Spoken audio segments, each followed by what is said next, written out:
ఇక కార్తీక మాస పర్వదిన కాలం 30 రోజుల పాటు అఖండ దీపాన్ని వెలిగించాలంటే వారికి ఋతుక్రమ సమస్య అనేది ఉండకూడదు. ఋతుక్రమ సమస్య ఉన్న వాళ్ళు అఖండ దీపాన్ని వెలిగించకూడదు. ఇక ఒకవేళ ఋతుక్రమ సమస్య ఉన్న వాళ్ళు అఖండ దీపాన్ని వెలిగించాలంటే ఆ 5 రోజుల పాటు అఖండ దీపాన్ని చాలా దూరంగా ఉండాలి, ఇంట్లో అసలు ఉండకూడదు. ఇక అఖండ దీపాన్ని వెలిగించేటప్పుడు ఖచ్చితంగా దానిలో ఒత్తి నూనె అయిపోకుండా చాలా జాగ్రత్త పడాలి.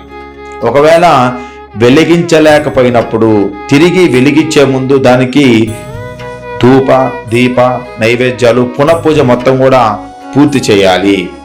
దీపం వెలిగించే ప్రదేశం ఎల్లప్పుడూ కూడా శుభ్రంగా స్థిరంగా ఉండాలి.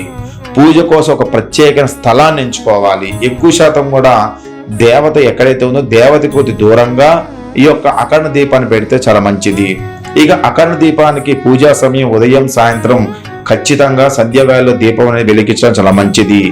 సానుకూలమైన శక్తిని మనకి ఇస్తుందన్నమాట. ఇక ఈ అఖండ దీపాన్ని మనం పెట్టినప్పుడు ఈ అఖండ దీపంలో నుంచి మరొక దీపాన్ని వెలిగించకూడదు. అంటే అఖండ దీపాన్ని మనం పెట్టిన తర్వాత అఖండ దీపంలో నుంచి మళ్ళీ ఒక ప్రమిద తీసుకొని అఖండ దీపం నుంచి వెలిగిస్తూ ఉంటారు. ఇది చాలా తప్పు అన్నమాట. కాబట్టి ఒక దీపం నుంచి ఒక అఖండ దీపం నుంచి మరొక దీపాన్ని వెలిగించకూడదు. ఇది ప్రతికూల శక్తిని కలిగిస్తుందని చాలా నమ్ముతూ ఉంటారు. ఇక దీపం వెలిగించే ముందు ఆ ప్రదేశాన్ని శుభ్రం చేసుకోవాలి.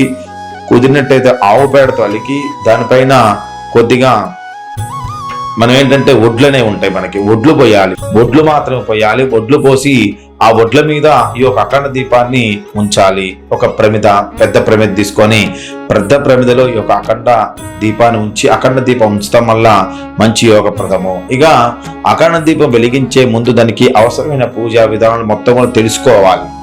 దీపం పూర్తయిన తర్వాత దాన్ని ఎలా కొండెక్కించాలనే విషయాలు కూడా మనము తెలుసుకొని అఖండ దీపాన్ని మన ఇంట్లో పెట్టుకోవచ్చు అనమాట. ఈ అఖండ దీపం వల్ల సానుకూల శక్తి పెరుగుతుంది. అది ఆధ్యాత్మిక అదేవిధంగా దేవుడి యొక్క ఆశీర్వచనాలు మొత్తం కూడా పెంపొందిస్తూ ఉంటుంది. శ్రేయస్సు సముద్ర వృద్ధి దైవశక్తి ఆశీర్వచనాలు ఇవన్నీ కూడా అఖండ దీపం ద్వారా కలిగేటువంటి ముఖ్యమైన ప్రయోజనాలు. ఎట్టి పరిస్థితులలో అఖండ దీపం నూనె లేకుండా ఉండకూడదు, అఖండ దీపం ఒత్తి లేకుండా ఉండకూడదు. అఖండ దీపం పెట్టినప్పుడు దాన్ని కొన్ని చాలా రకమైనటువంటి పరిస్థితులు ఖచ్చితంగా పాటించి తీరాలి. అఖండ దీపాన్ని ఒడ్లు పెట్టండి. ఒడ్ల మీద ఒక ముకుడు పెట్టి దాంట్లో నువ్వుల నూనె కానీ ఆవ నూనె కానీ అదేవిధంగా కొబ్బరి నూనె కానీ పోసేసి దాంట్లో నుంచి ఈ యొక్క దీపారాధన చేయడం చాలా మంచిది. ఎవరికైతే నరఘోష ఉంటుందో వాళ్ళు ఆవ నూనెతో ఈ యొక్క దీపారాధన చేయటం వల్ల మంచి శుభప్రదంగా కలుగుతూ ఉంటుంది.